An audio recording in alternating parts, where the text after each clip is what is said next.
शिमला के संजौली में हिंदू संघर्ष समिति ने गुरुवार को शस्त्र पूजन का आयोजन किया। ये पूजन अनशन के 10वें दिन में प्रवेश करने पर किया गया। शस्त्र पूजन का उद्देश्य सनातन जागरण के संदेश को फैलाना है। हिंदू संघर्ष समिति के नेता विजय शर्मा और मदन ठाकुर ने जिला प्रशासन को चेतावनी दी है कि वे छल करने की कोशिश न करें। समिति का आरोप है कि सरकार अवैध गतिविधियों को बढ़ावा देने के लिए संरक्षण देने का काम कर रही है। समिति को 29 नवंबर की प्रस्तावित बैठक की सकारात्मक उम्मीद है, लेकिन सनातन समाज शस्त्र उठाने से पीछे नहीं हटेगा। हिंदू नेता मदन ठाकुर ने कहा कि लोग अपने घर में बचाव के लिए हथियार रखना शुरू करें। उन्होंने कहा, मुस्लिम समुदाय के लोग माताओं बहनों को छेड़ते हैं और बातचीत के बाद भी प्रशासन कार्रवाई आगे नहीं बढ़ा रहा।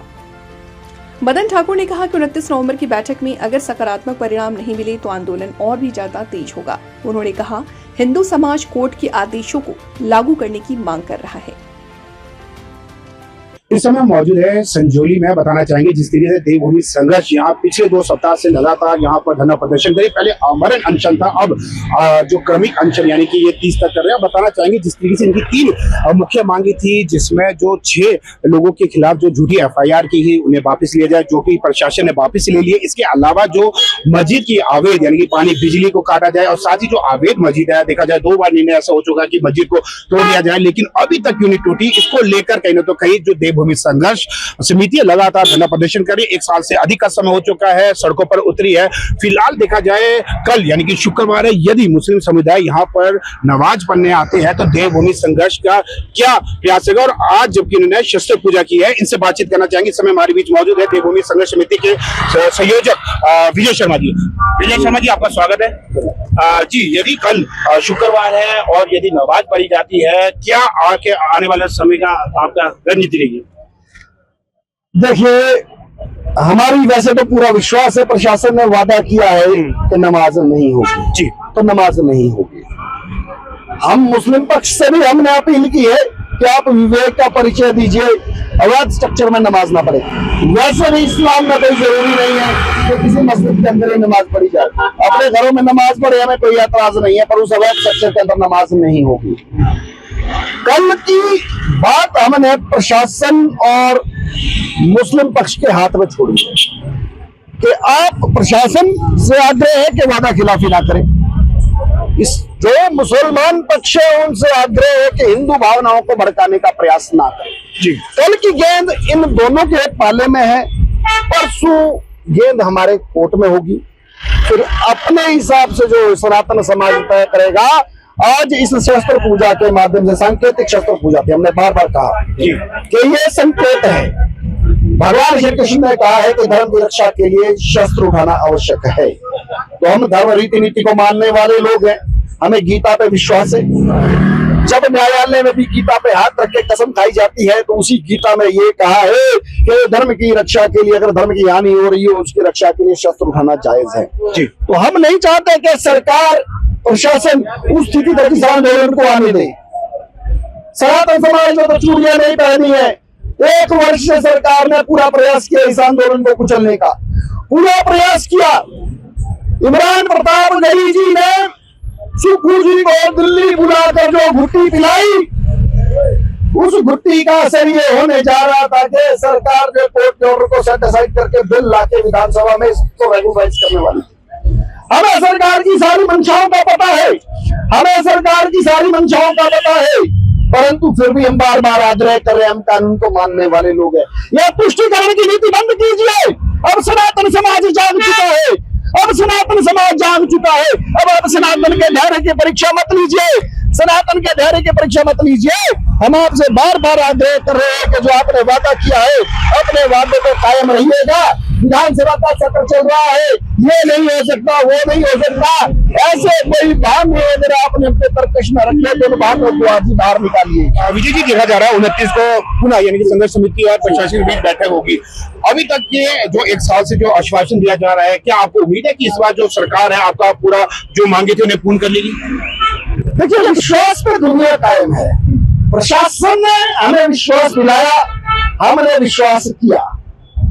अब अगर प्रशासन विश्वास तोड़ेगा तो उसमें हमारी कोई गलती नहीं है। उस विश्वासघात का परिणाम झेलने के लिए पूरे प्रशासन को तैयार रहना होगा। अब ये कोई अगर कोई कॉल होगी तो वो हिमाचल प्रदेश तक सीमित नहीं होगी। हमें पूरे देश से फोन आ रहे हैं, आप कल्पना भी नहीं कर सकते कि 6 दिसंबर को जितना हुजूम अयोध्या में उमड़ा था 1992 में, उससे कई गुना ज्यादा हुजूम शिमला में उमड़ेगा। ये चेतावनी हमने स्पष्ट शब्दों में दे दी है।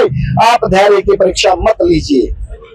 जी आप बिल्कुल स्पष्ट रूप से कहना है कि धैर्य की परीक्षा ले ले। आप देख सकते हैं यहाँ पर जो क्रमिक अनशन में काफी लोग बैठे हैं, इससे भी बातचीत का हम प्रयास करेंगे। जिस तरीके से आज यहाँ पर जो शस्त्र पूजन का जो आयोजन किया गया था, जी इस समय मौजूद है देवभूमि संघर्ष समिति के संयोजक मदन ठाकुर जी। मदन जी, जिस तरीके से आज शस्त्र पूजा हुई है, आगे की क्या रणनीति रहेगी आपकी?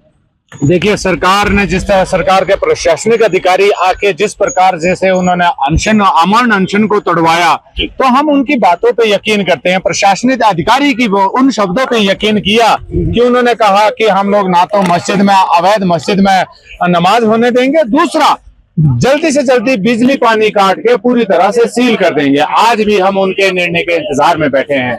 और रही बात यहाँ पे शस्त्र पूजन की, ये सांकेतिक है और चेतावनी भी है अपने लोगों को कि समय रहते आत्मरक्षा के लिए जो घर में जंग लगे हथियार है उसको साफ करना शुरू कर दे। ये आपकी आत्मरक्षा के लिए है। चाहे लाठी आपके ऊपर प्रशासन भांजे, चाहे कोई अन्य व्यक्ति आके भांजे, आपको आत्मरक्षा में आपका अधिकार है। आपको बोलता कानून कहता है कि आपको आत्मरक्षा में अगर आपको हथियार भी चलाना पड़े तो आप स्वतंत्र हैं। दूसरी बात, हम सरकार से बार बार निवेदन कर रहे हैं, जिस प्रकार से आप इन लोगों का महिमा मंडन कर रहे हैं, इन लोगों को प्रोत्साहित कर रहे हैं, कृपया करके कोर्ट के आदेश का आप करिए इनको महिमा मंडन। हमें कोई गिला शिकवा नहीं है, परंतु आप जो कोर्ट के माननीय न्यायालय के आदेश है तुरंत उसको लागू करें। जिस प्रकार से आप उसमें कोर्ट के माननीय न्यायालय को आप बिल्कुल ठेंगा दिखाने में लगे हैं, ये कहीं ना कहीं आप सभी पे प्रश्न चिन्ह लगाएगा। जी, जब सरकार ही कोर्ट के कानून को नहीं मानेगी तो आप आम जनमानस से क्या उम्मीद लगाए कि आपको कानून को मानेगा? आने वाले समय प्रशासन के लिए चिंता का विषय हो सकता है। इसलिए हम भी सौहार्द बनाने की कोशिश कर रहे हैं, परंतु सौहार्द बनाने का पहला कदम सरकार का है, जिन्होंने पूरी जनता के समक्ष, पूरे हिमाचल प्रदेश के पूरे सनातनियों के समक्ष उन्होंने कहा कि हम मस्जिद को सील करेंगे, अवैध मस्जिद में कोई भी नमाज नहीं होने देंगे। बिल्कुल, अन्य लोगों से भी बातचीत करेंगे। सर, आपका शुभ नाम? नरेंद्र ठाकुर। क्या कहना चाहेंगे?